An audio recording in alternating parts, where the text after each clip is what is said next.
A atração a seguir é recomendada para todas as idades.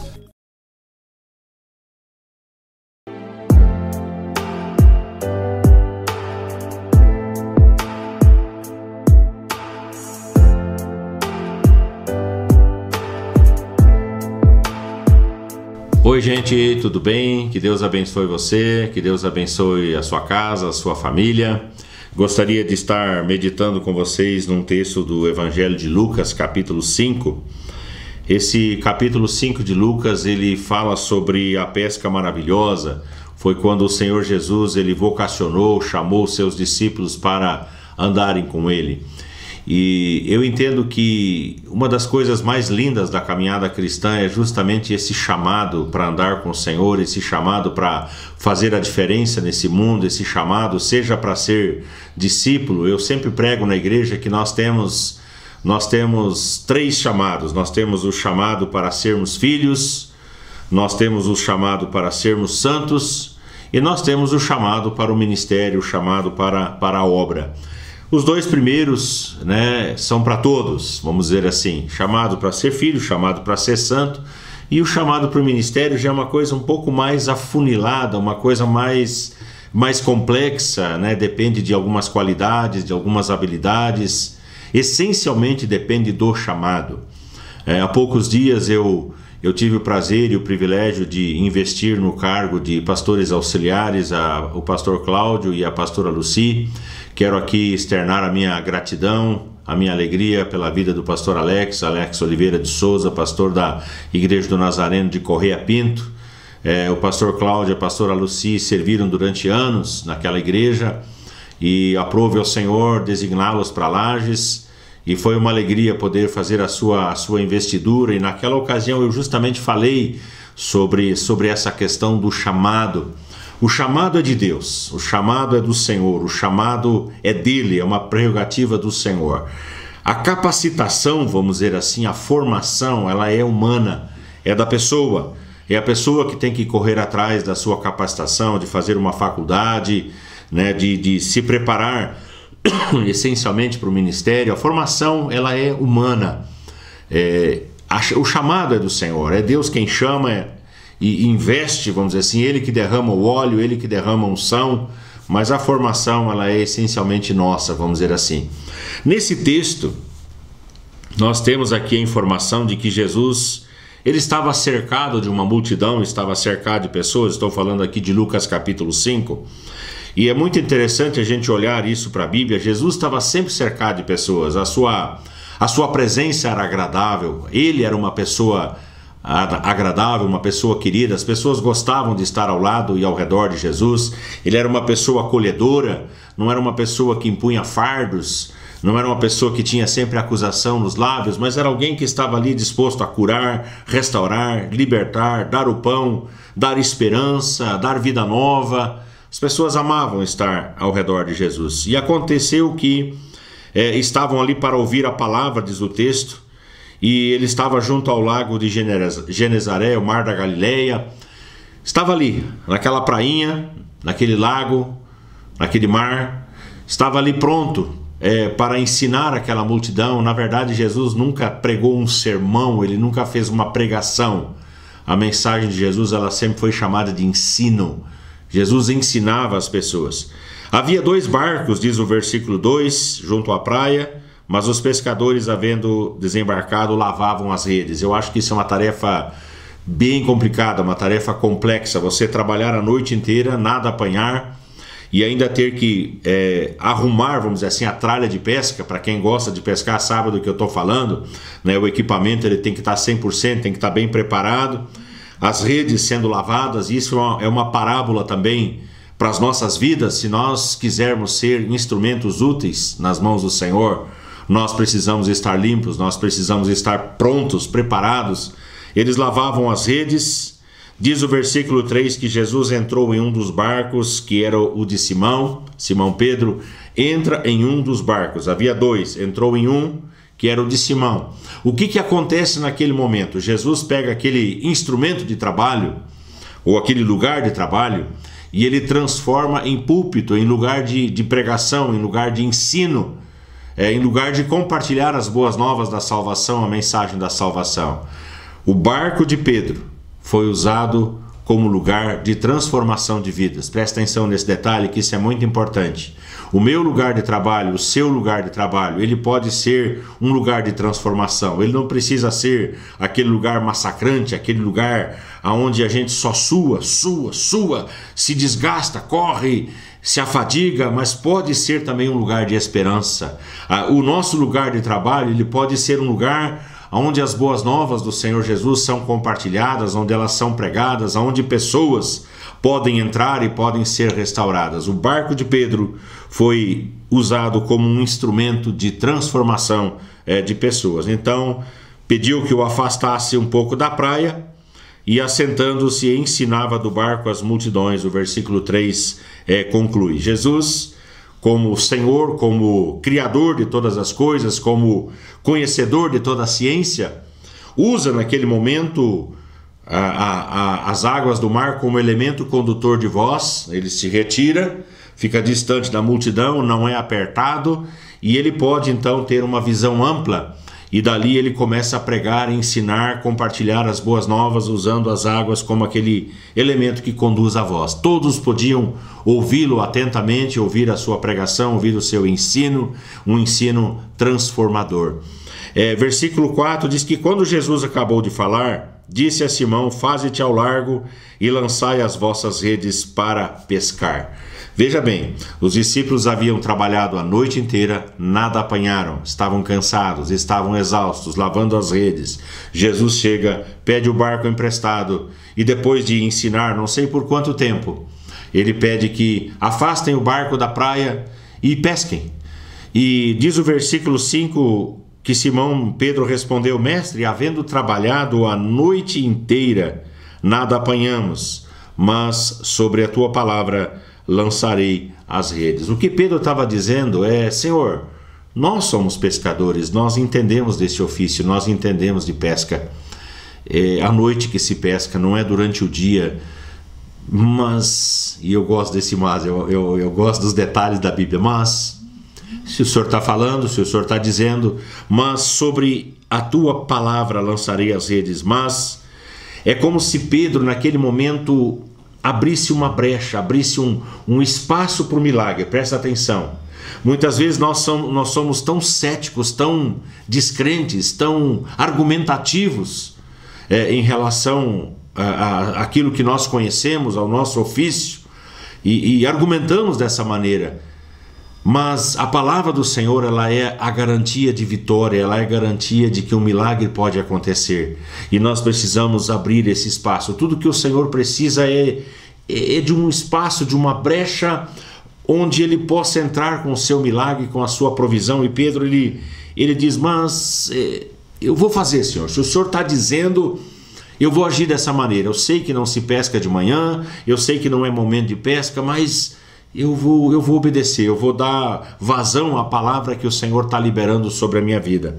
Mas sobre epi no grego, com base em, ou seja, alicerçado na tua palavra, com base, eu tomo por base a tua palavra, eu tomo por base aquilo que o Senhor está liberando sobre a minha vida. Não tomo por base o que eu sei, a minha ciência, o meu conhecimento, a minha formação, mas eu tomo como base, como alicerce, a palavra que o Senhor está liberando. E quando ele usa o termo palavra, sobre a tua palavra lançarei as redes, é rema, é aquela palavra específica, aquela palavra direta, direcionada, é a palavra que muda, que transforma, que constrói, que do nada cria, que do nada surge. É esta palavra que nós precisamos na nossa vida, para que as coisas tomem um rumo diferente, para que paremos de sofrer, para que venhamos colher abundância e fartura. Nós precisamos agir com base na palavra que o Senhor tem liberado sobre nós,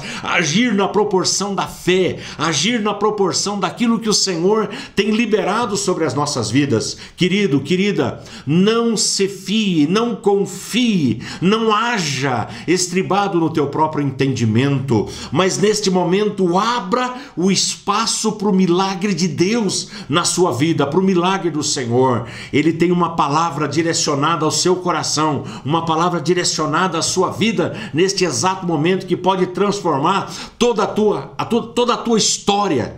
Pode transformar, o Senhor pode fazer isso. Com base na tua palavra lançarei as redes. Versículo de número 6, isto fazendo, diz o texto, apanharam grande quantidade de peixes e rompiam-se-lhes as redes.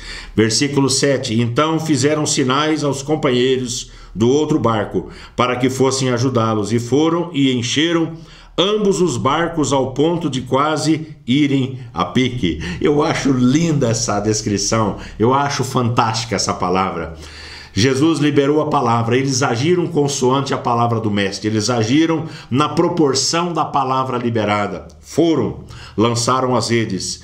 E não foi somente um barco que se encheu, foram ambos os barcos, foram os dois barcos que foram cheios de peixes, quase ao ponto de irem a pique. O que eu aprendo aqui, gente? Eu aprendo uma lição muito preciosa. O chamado de Deus, ele não surge no momento em que nós estamos falidos ou quebrados. O chamado de Deus, ele não aparece na nossa vida no momento em que não sabemos para onde ir, não sabemos o que fazer. Não, o chamado de Deus, ele vem justamente no auge da fartura e da abundância. Ele vem no auge do conforto, quando nós temos de sobra. Imagine aqueles discípulos cansados, aqueles discípulos sem renda, trabalharam uma noite inteira sem renda. E eu acho que isso é uma das coisas mais terríveis que pode acontecer na vida de um ser humano, é trabalhar, trabalhar, trabalhar, trabalhar e nada ter, trabalhar, trabalhar, trabalhar e nada conquistar, é passar um dia inteiro, uma noite inteira trabalhando e chegar em casa e não ter como acudir às necessidades da casa, da família, como dar aquilo que os filhos querem, aquilo que os filhos precisam, aquilo que a esposa, o esposo precisa para ter vida tranquila e mansa. Eu acho que uma das grandes frustrações do ser humano é essa, é você não conseguir atingir o grau de satisfação daqueles que você tem a responsabilidade de cuidar. E os discípulos estavam vivendo isso.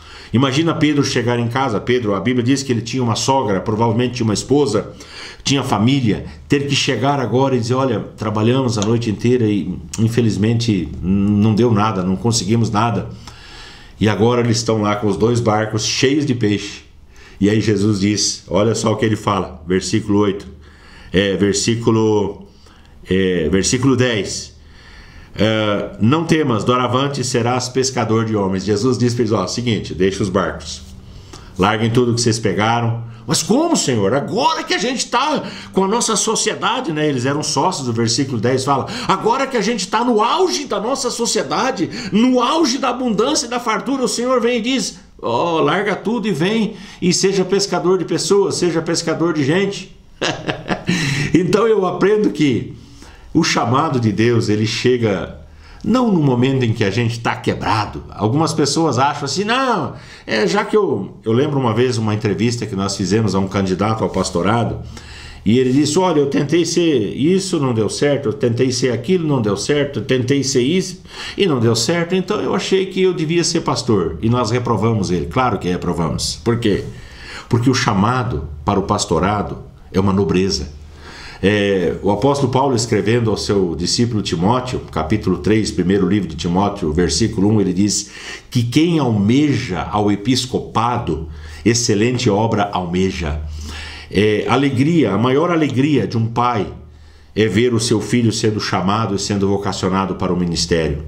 Eu me emocionei esses dias quando meu filho disse, pai, eu não quero ganhar dinheiro na vida, eu quero ter o suficiente para viver tranquilo, mas o meu chamado é um chamado pastoral. E meu filho mais velho se inscreveu no seminário, está fazendo o seminário, está cursando o seminário, vive tranquilo, está ganhando o salário dele, mas o seu chamado é para investir em vidas. E isso é uma satisfação que não tem preço, não cabe na gente essa alegria de você ver um membro, de você ver uma pessoa da família, de você ver alguém da igreja dizendo, eis-me aqui, Senhor, eu estou disposto. Eu sempre falo que pastorado não deixa ninguém rico. Em termos, né? Tem algumas igrejas por aí onde os pastores são meio mercenários, desculpe a franqueza, mas existe isso aí, em todo meio existe. Fazem do ministério uma fonte de lucro. Mas, no geral, a maioria, os pastores que eu conheço, que são meus amigos, são pastores que eles ralam, eles têm o seu salário, têm uma vida digna, são cuidados pela igreja.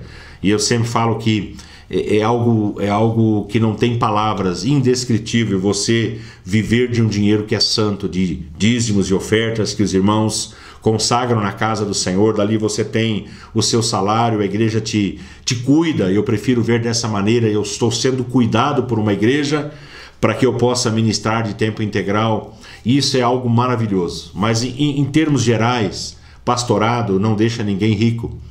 Dá uma vida boa, dá uma vida tranquila, porque Deus cuida, Deus ampara, mas não deixa ninguém rico. Se você estiver almejando a riqueza, a fama, o prestígio, esqueça isso aí. Esqueça, vá fazer qualquer outra coisa, menos pastorado, menos chamado para o ministério. Porque o chamado para o ministério é uma nobreza. Excelente obra almeja, o episcopado, o ser bispo, episcopoi, aquele que preside. Para ser episcopoi precisa ser um presbíteroi, primeiro um presbítero, alguém ordenado, chamado pelo Senhor. E isso é uma nobreza muito grande. Os discípulos foram chamados aqui no auge da sua fama, vamos dizer assim, no auge da fartura, da abundância, e eles então deixaram tudo, diz o versículo 11, e arrastando eles os barcos sobre a praia, deixando tudo, o seguiram. Olha só. Um projeto fascinante, um projeto para a vida inteira, um projeto para o restante de suas vidas. Até ali, pescadores, doravante pescadores de homens. A técnica de paciência, a técnica de amor, a técnica de dedicação, a técnica do esmero, tudo isso seria usado para alcançar pessoas, para trabalhar com gente. Primeiro, tem que gostar de gente. Eu conheço um pastor famoso no Brasil que ele diz que ele odeia gente. Ele gosta de público, ele gosta de plateia. E eu questiono se isso realmente é um chamado pastoral. Porque o pastor, ele precisa gostar de gente, ele precisa cheirar a ovelha. Ele tem que ter cheiro de ovelha. Ele tem que deixar de ter cheiro de peixe para ter cheiro de ovelha. Isso é o que eu entendo desse texto aqui. Eu amo pescar, eu gosto de pescar. Eu, na minha hora de folga, naquilo que eu posso, quando o calorzinho bate, eu vou pescar. Eu gosto de pescar, mas eu gosto mais de trabalhar com gente. Eu gosto de pessoas, eu gosto de estar cercado de pessoas. Eu sempre falo lá em casa, para ser feliz eu tenho que ter gente ao meu redor. Eu gosto de me relacionar, gosto de conversar, gosto de rir, mas sobretudo eu gosto de ensinar a palavra. A palavra é aquilo que mexe com a minha estrutura, que me cativa. É poder sentar, abrir a Bíblia e compartilhar um texto das Sagradas Escrituras, de maneira que a pessoa entenda, de maneira que a pessoa compreenda, de maneira que a pessoa decida servir ao Senhor com todas as suas forças, de maneira que a pessoa queira ir para o ministério. Eu já investi em muitas vidas, muitas pessoas sob minha liderança se tornaram pastores, se tornaram líderes. E é a característica do meu ministério, é a formação de líderes, é a formação de missionários, é a formação de pastores. Eu me dedico a isso, eu gosto de fazer isso.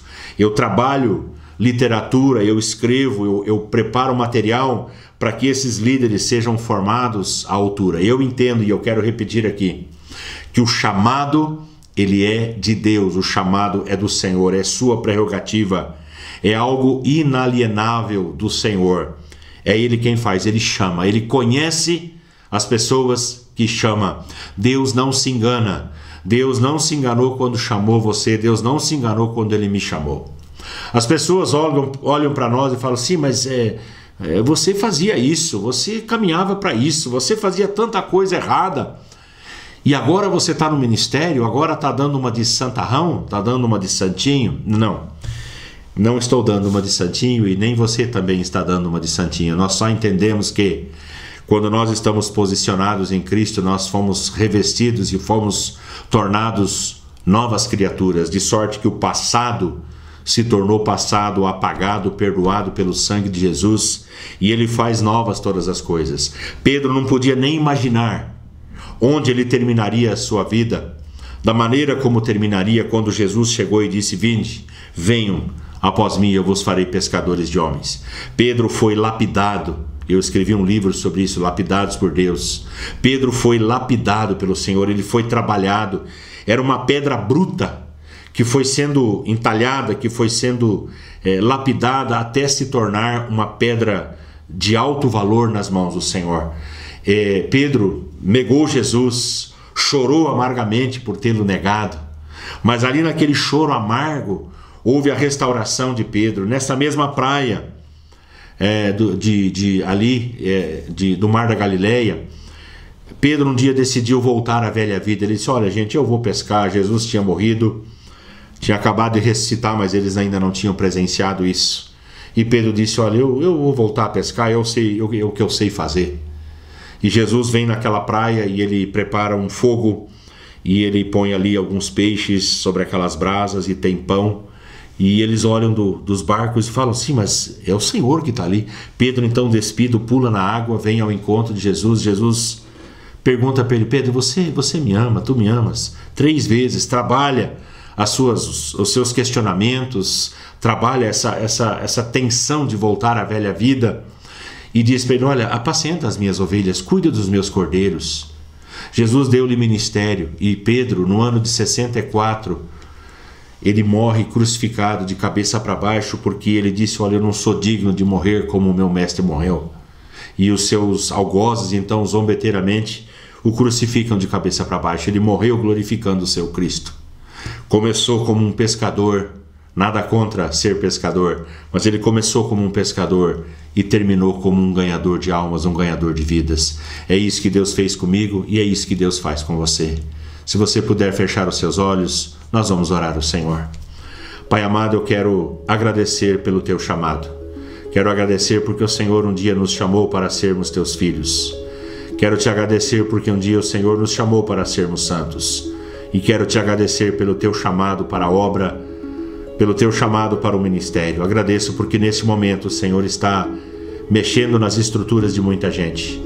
Alguns estão em lágrimas diante do seu aparelho de televisão, do seu celular, entendendo, Deus, que há um chamado, há uma nobreza nesse chamado para o ministério, nesse chamado para o pastorado. Há uma nobreza no chamado para sermos pescador de homens. E tudo que nós precisamos nesse tempo em que nós estamos vivendo são de pessoas, de gente disposta a caminhar com gente, de gente disposta a ser bênção na vida de outra gente.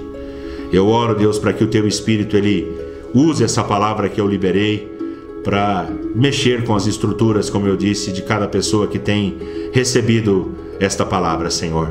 Oro pedindo também a tua presença, a tua cura, a tua restauração, a tua proteção em cada lar, em cada família que tem recebido essas mensagens, Pai. Oro sempre no nome santo e bendito de Jesus. Amém e amém. Deixo aqui o convite para você.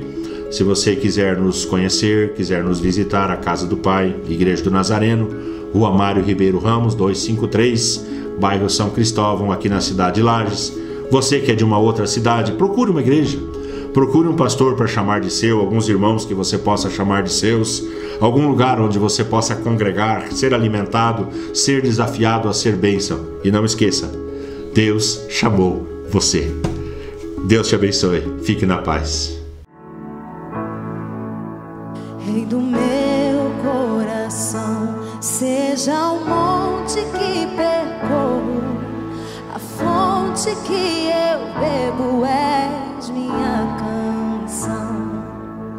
Rei do meu coração, seja o meu esconderijo, refúgio que preciso, és minha canção. Tu és bom, bom, oh, tu és bom, bom, oh, tu és bom, bom, oh,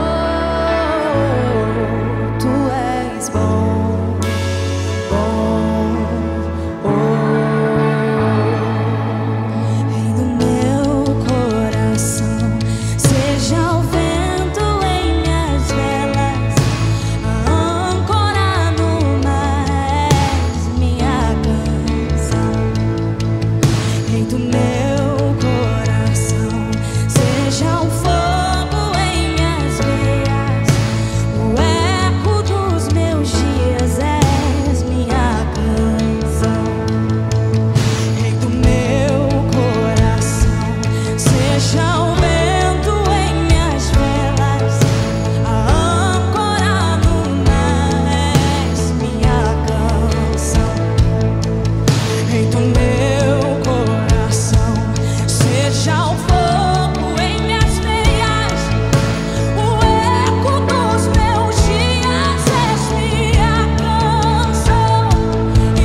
deixarás jamais.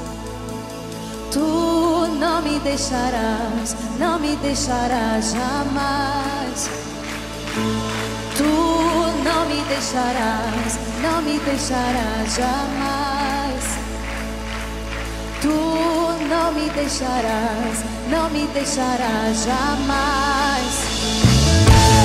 Tu não me deixarás, não me deixarás, não, não, não.